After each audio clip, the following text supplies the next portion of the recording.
Salut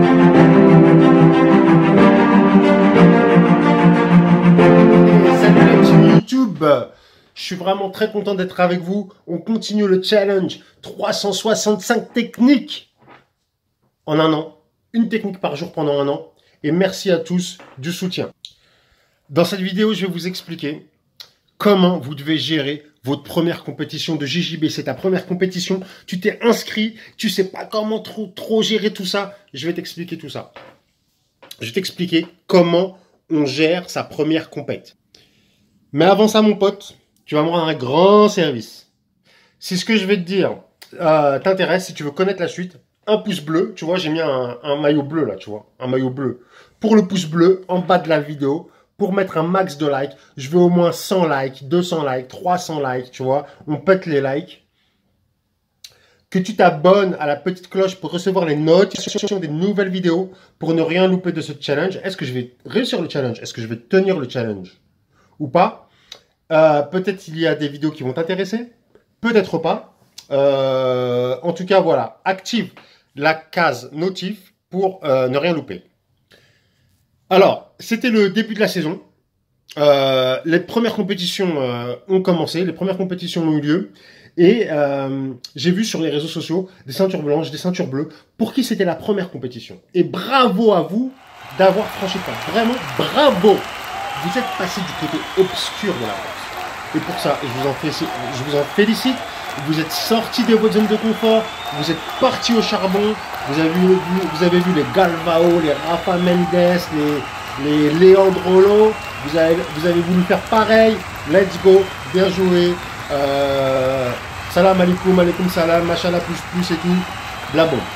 Maintenant, pourquoi j'ai fait cette vidéo? Parce que j'ai trouvé qu'il y avait une, comment dire, pas une incohérence, mais un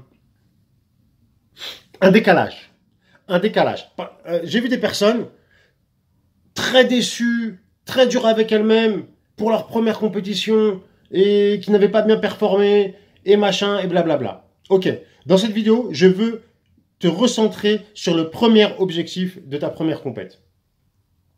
L'objectif de ta première compète, c'est de prendre et d'emmagasiner de l'expérience. Personne ne t'a demandé d'aller chercher la médaille d'or. Si tu la prends, c'est très bien, c'est possible. Mais ta première compète, elle n'est pas faite pour ça. Ta première compète, pardonne-moi l'expression, mais c'est le dépucelage. Tu vas prendre ta première expérience. Tu vas prendre ta première dose de stress. Tu vas mettre ton nom sur la liste. Entre ton nom sur la liste et la date de la compète, tu vas voir ton stress monter. Tu vas voir le nom des adversaires qui s'inscrivent au fur et à mesure. Tu vas voir la liste grandir. Tac, tac, tac. Oh, lui, il est trop balèze, lui, il est chaud. Bah, bah, bah, bah. Ton cœur, il va sortir de ta cage thoracique. Et en fait, l'objectif de ta première compète, c'est de te mettre face à ça. Tu vas entrer dans le gymnase, le jour J, avec ton sac à dos. Tu vas arriver, tu vas croiser toutes ces têtes de mecs vénères avec leur capuche et leur casque. Tu vas dire, purée, est-ce que lui il est dans ma KT? Est-ce que lui dans ma KT, le mec il est balèze comme ça, bodybuilder. Il enlève son gros t-shirt et tout. Et tu vois une petite ceinture blanche avec un nœud même pas bien fait. Waouh! Ouais, c'est ça ta première compète, mec. C'est ça. Et tu vas douter, tu vas flipper de tout le monde. Lui, machin. Tac, tac, tu vas regarder méchamment et tout. Ta première compète, elle va te préparer à ça. D'accord? Ton objectif, c'est pas de gagner. C'est vraiment. Après, si t'es pas d'accord avec moi, t'as le droit de pas être d'accord. Mais moi, je te parle, ma première compétition, ça fait 10 ans que je l'ai faite. Je suis pas en train de faire l'ancien, moi, ça fait 10 ans d'expérience et tout. Pourquoi? Ça fait 10 ans, j'ai fait ma première compétition en juin 2008, Open Urban Team à Duny dans le 9-3 dédicace. Et je continue d'apprendre. À chaque fois, j'ai des trucs qui changent dans ma préparation de compète, dans ma gestion du stress et tout. Mais, entre quelqu'un qui a beaucoup d'expérience et qui veut gagner, et quelqu'un qui a zéro expérience et il veut gagner, et il est déçu comme pas permis parce qu'il n'a pas gagné, il y a un gros décalage. C'est pas le même game. On n'est pas là pour la même chose, tu vois. Il faut relativiser. Pour la première fois, tu vas devoir gérer le poids. Peut-être tu as du cutting à faire. Tu vois, c'est toutes ces informations-là, en fait, que tu dois te préparer à gérer. Et En fait, l'avantage de te concentrer là-dessus, tu te dis, ok, je me suis inscrit, let's go, c'est telle date. Parce que là, il y a les premières compétitions qui ont lieu, il y en a d'autres qui vont avoir lieu. Donc, tu t'inscris, ok, t'as fait le taf. Maintenant, libère ton esprit, relax max, et vois comment ton corps y réagit. Et tout ça, c'est de la première expérience que tu vis, tu vois. Bien sûr, tu t'entraînes sérieusement, bien sûr, tu essaies d'avoir une stratégie de combat, mais voilà, tranquille, tu vois. Personne t'en voudra si tu te fais jeter au premier tour, tu vois. Tu vois, moi, ma première compétition, j'ai perdu mon deuxième combat, je me suis pris un triangle, personne s'en souvient, il n'y a que moi qui m'en souviens. D'ailleurs, je vais te raconter mon expérience de ma première compétition. Oui, je vais te la raconter puisque c'est celle dont je me souviens le mieux. Elle m'a marqué. Je m'inscris. Et pourquoi je m'inscris? Parce que moi, je manque de confiance en moi à la base.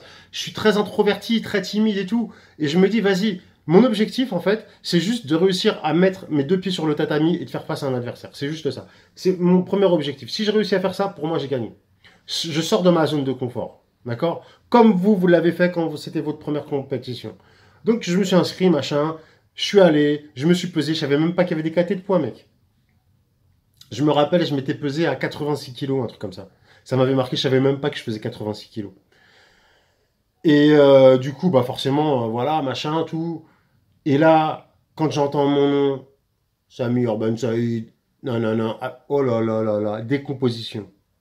Mon cœur, j'ai jamais senti mon cœur battre comme ça. Je me suis dit, waouh, la gorge desséchée.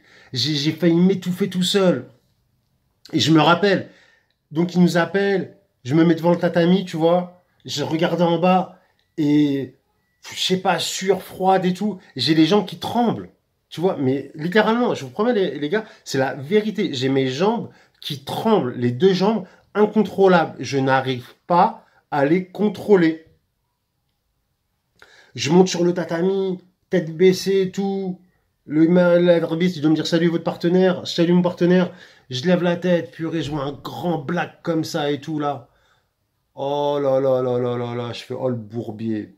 Mais qu'est-ce que tu fous là, tu vois? Qu'est-ce que tu fous là? Fou. Alors, je vous raconte la suite ou pas?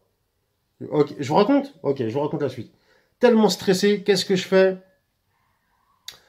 Donc, combat il démarre, tac, je tire la garde, garde fermée. Je sais faire que ça, mon gars, je sais faire que ça. Et je mets une main dans le col, tu vois, je mets une main dans le col. Et je serre, je mets toute ma force, j'ai qu'une seule main dans le col. Tu sais, je crois que je ferme les yeux et je suis en apnée tout le temps. Tu vois, comme je suis dans un film, je vais me faire taper et tout. Et à un moment, j'ouvre les yeux et puis je vois un bout de kimono qui dépasse, tu vois, un bout de... Tu vois, et je fais purée, attends, je vais le saisir avec mon autre main, tu vois. Tac. Et du coup, je fais merde. J'ai, j'ai la saisie d'un étranglement. Je fais bah vas-y serre alors. Et je serre et je mets toute ma force dedans. Je mets toute ma vie dedans. Je serre comme j'ai jamais serré. Je serre. Tac. Je respire plus, j'en peux plus. Purée, le mec il tape. Le gars il a tapé. Et je crois qu'en fait, je pense que c'est pour ça que inconsciemment, j'ai fait beaucoup d'étranglements par la suite. Ça a créé un ancrage dans mon cerveau. Et du coup, après, j'ai fait que ça à l'entraînement et tout. Je me suis dit, ça, c'est un truc de fou, ce truc. Et du coup, mais je finis le premier combat dans un état physique improbable, quasiment PLS, machin et tout, j'en peux plus. Et je me dis, jamais je pourrais faire le deuxième combat. Je fais le deuxième combat contre une ceinture noire aujourd'hui très connue. Et je me prends un grand triangle en 30 secondes, tu vois, normal. Tu vois, un triangle, papa, que je tape, j'ai rien compris. Mais bon, eh ben, waouh, waouh, waouh.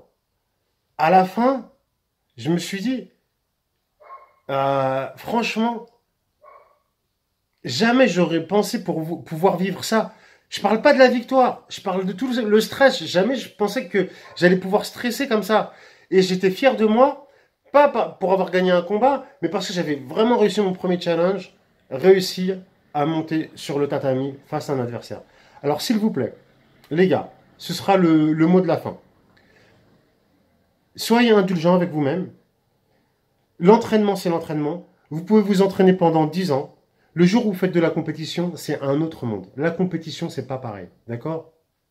Tant que vous n'avez pas fait de compétition, vous ne pouvez pas parler de compétition. Vous ne pouvez pas ressentir le goût que ça a. D'accord? Une ceinture blanche qui a fait beaucoup de compétition comparée à une ceinture noire qui n'en a pas fait du tout, c'est pas pareil. Moi, je demanderais à la ceinture blanche des conseils. C'est quoi ton ressenti? Parce que tant que tu ne le vis pas, tu peux pas savoir le goût que ça a. D'accord? Donc, tant que tu n'as pas fait ta première compétition, ne te dis pas, ouais, je vais gagner, je vais faire ça, ta. Mec, c'est un autre monde, c'est un autre délire, tu vois. Donc, sois indulgent avec toi-même, tranquille, vis le truc, fais tes premières compètes normales, sans objectif de victoire. Mais on s'en fout que tu gagnes ou que tu perds, mec. Tu vas perdre de toute façon. Si c'est pas celle-là, ce sera un autre. Tu vas connaître la défaite. Donc vas-y, préparez le mieux possible pour performer le mieux possible.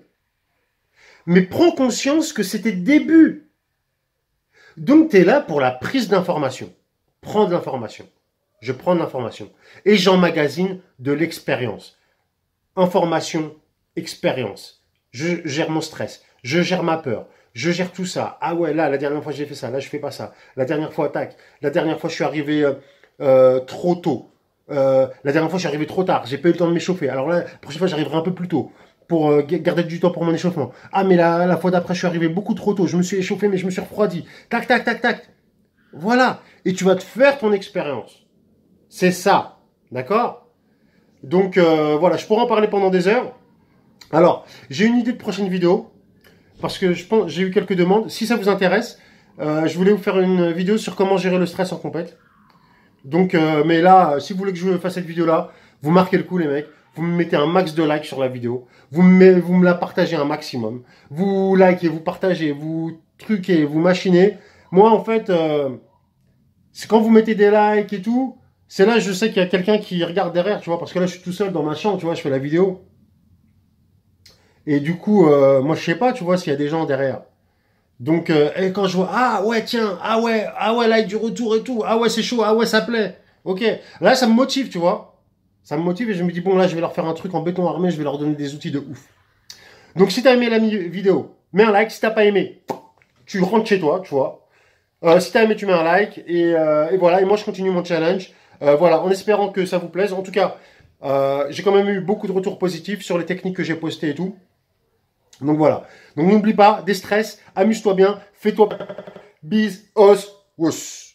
Normalement, je fais mon os avec mes deux mains, mais là, ma main tient le téléphone. Donc, tu vois, là, en fait, moi, en fait, je crois que je suis le youtubeur le plus pauvre de YouTube, tu vois. J'ai pas encore de perche, de matos et tout. Mais tranquille, tu vois. Tu vas voir dans un an. La folie, mec. Allez, bisous. Oui, j'oubliais rapidement. Un grand merci aux 1000 personnes qui ont téléchargé mon livre 7 secrets pour progresser en JJB. Le lien est toujours actif. Donc si vous voulez télécharger le livre, les 7 secrets pour progresser en JJB, j'ai eu plein de retours positifs. Voilà, à chaque fois que je vais m'entraîner ou je rencontre de nouvelles personnes, ils ont téléchargé le livre, ils ont kiffé. Donc si c'est pas encore fait, je mets le lien dans la description de la vidéo. 7 secrets pour progresser en JJB. Des projets de ouf s'annoncent.